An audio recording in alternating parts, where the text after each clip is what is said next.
ഭീകരവാദ പ്രസ്ഥാനമായ ജമാഅത്തെ ഇസ്ലാമിയുടെ ചാനലായ media one സംസ്ഥാന കാര്യാധ്യക്ഷൻ വത്സൻ തില്ലങ്കേരി അധിക്ഷേപിച്ചതിനെതിരെ ഹിന്ദു ഐക്യവേദി രംഗത്ത്.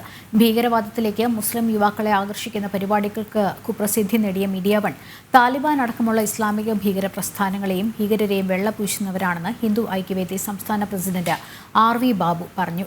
കണ്ണൂരിലെ ഷിഹാബ് വധം വത്സൻ തില്ലങ്കേരിയുടെ നേതൃത്വത്തിലാണ് നടന്നത് എന്ന് പറയുന്നത് അവാസ്തവമാണ്.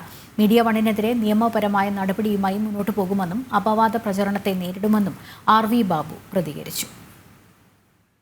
കഴിഞ്ഞ ദിവസം മീഡിയ വൺ എന്ന ജമാഅത്തെ ഇസ്ലാമിയുടെ ചാനൽ ഹിന്ദു ഐക്യവേദിയുടെ കാര്യാധ്യക്ഷനും കേരളത്തിലെ ഹിന്ദു സമൂഹത്തിന്റെ ആരാധ്യനുമായിട്ടുള്ള നേതാവ് ശ്രീ വത്സൻ തില്ലങ്കരിയെക്കുറിച്ച് തീർത്തും അപകീർത്തികരവും അധിക്ഷേപാർഹവുമായ ഒരു പ്രസ്താവന നടത്തുകയുണ്ടായി. ലോകത്തുള്ള സകലമാന ഭീകരവാദ പ്രസ്ഥാനങ്ങളെയും ഹമാസ് അടക്കം ഹിസ്ബുള്ള അടക്കമുള്ള ഭീകരവാദ പ്രസ്ഥാനങ്ങളെ വെള്ളപൂശുന്നതിൽ ഒരു തരത്തിൽ മത്സര സ്വഭാവത്തോടു കൂടി പ്രവർത്തിക്കുന്ന ഒരു ചാനലാണ് മീഡിയ വൺ ചാനൽ.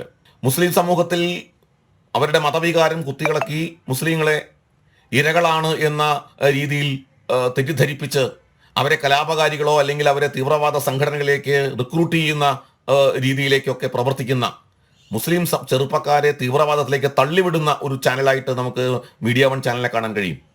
ആ നിലയ്ക്ക് പ്രവർത്തിക്കുന്ന ഒരു ചാനൽ അവര് അതിനുവേണ്ടി രാഷ്ട്രത്തോട് ഒപ്പം നിൽക്കുന്ന രാഷ്ട്രത്തിന് വേണ്ടി പ്രവർത്തിക്കുന്ന ദേശീയ ശക്തികൾക്കെതിരായിട്ടാണ് മീഡിയ വൺ എല്ലാ കാലത്തും നിലപാടെടുത്തിട്ടുള്ളത്. മീഡിയ വണ്ണിന്റെ ഈ പ്രചരണം ജനങ്ങൾ അങ്ങേയറ്റം പരിഹാസത്തോടെ തള്ളിക്കളയുന്നു എന്നുള്ളതാണ് യാഥാർത്ഥ്യം.